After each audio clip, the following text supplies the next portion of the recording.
ನನ್ನ ಮಿತ್ರರಿಗೆ ನಮಸ್ಕರಿಸ್ತಾ ಚನ್ನರಾಯಪಟ್ಟಣ ತಾಲೂಕು ಗ್ರಾಮ ಸಹಕಾರ ಸಂಘದ ಅಧ್ಯಕ್ಷನಾಗಿ ಅರುಣ ಅಂತ ನಾನು ಮಾತಾಡ್ತಾ ಇದ್ದೀನಿ.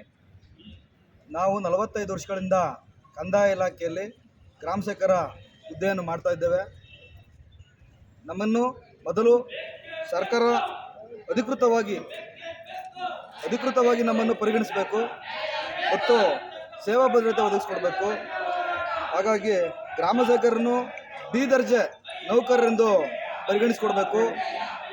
ಗ್ರಾಮ ಸಹಾಯಕರಿಗೆ ನೀಡುತ್ತಿರುವ ವೇತನ 15,000 ಆಗಿರೋದ್ರಿಂದ ನಮ್ಮ ಗ್ರಾಮ ಸಹಾಯಕರಿಗೆ ಜೀವನ ನಡೆಸಲು ತುಂಬ ಕಷ್ಟವಾಗಿದೆ.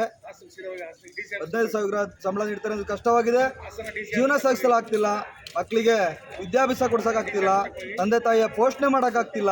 ಗ್ರಾಮ ಸಹಾಯಕರು ತುಂಬ ನೊಂದೋಗಿದ್ದಾರೆ.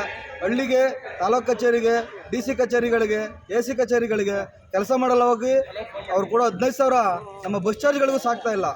ಹಾಗಾಗಿ ತಾವು ಮಾನ್ಯ ಮುಖ್ಯಮಂತ್ರಿಗಳಂತ ಸಿದ್ದರಾಮಯ್ಯ ಸಾಹೇಬರಿಗೆ ಹಾಗೂ ಕಂದಾಯ ಸಚಿವರಾದಂಥ ಕೃಷ್ಣ ಬೈರೇಗೌಡ ಸಾಹೇಬರಿಗೆ ತಮ್ಮಲ್ಲಿ ಗ್ರಾಮ ಸಹಾಯಕರನ್ನು ಡಿ ದರ್ಜೆ ನೌಕರರೆಂದು ಪರಿಗಣಿಸಿ ಮತ್ತು ಸೇವಾ ಭದ್ರತೆಯನ್ನು ನೀಡಿ 27,000 ಸಂಬಳವನ್ನು 7ನೇ ವೇತನದ ಆಯೋಗದ ಪ್ರಕಾರ 27,000 ಸಂಬಳ ಮಾಡಿಕೊಡ್ಬೇಕು. ಹೀಗೆ ಸರ್ಕಾರ ಕೇಳ್ಕೊಳ್ಳೋದೇನೆಂದರೆ, ನಾವು ನಮ್ಮ ಜೀವನದಲ್ಲಿ ನಾವು ಚುನಾವಣೆ ಕೆಲಸ ಆಗ್ಬೋದು, ಬೆಳೆ ಕಟಾವಾಗಿರ್ಬೋದು, ಆಧಾರ್ ಸೀಡಿಂಗ್ ಆಗ್ಬೋದು, ಯಾವುದೇ ಕೆಲಸ ಆಗಲಿ ಹಗಲು ಮತ್ತು ರಾತ್ರಿಯಿಂದಲೇ ನಾವು ದುಡಿತೀವಿ.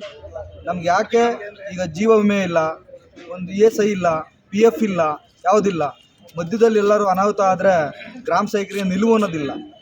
ಆದ್ದರಿಂದ ಇವೆಲ್ಲ ಆಗಬೇಕು ಅಂದರೆ ತಾವು ನಮ್ಮನ್ನು ಡಿ ದರ್ಜೆ ನೌಕರರೆಂದು ಅಧಿಕೃತವಾಗಿ ನಮ್ಮನ್ನು ಪರಿಗಣಿಸಿದರೆ ಇವೆಲ್ಲ ಸವಲತ್ತುಗಳು ನಮಗೆ ಸಿಗ್ತವೆ. ನಾವು ಮುಂದೆ ಒಂದಿನ ಜೀವನ ಮಾಡೋದಕ್ಕೂ ಒಂದು ಒಳ್ಳೆ ಕಾಲಾವಕಾಶ ತಾವು ಕೊಟ್ಟಂಗಾಗುತ್ತೆ ಅಂತ ಹೇಳಿ ತಮ್ಮಲ್ಲಿ ಕೇಳ್ಕೊತೀನಿ.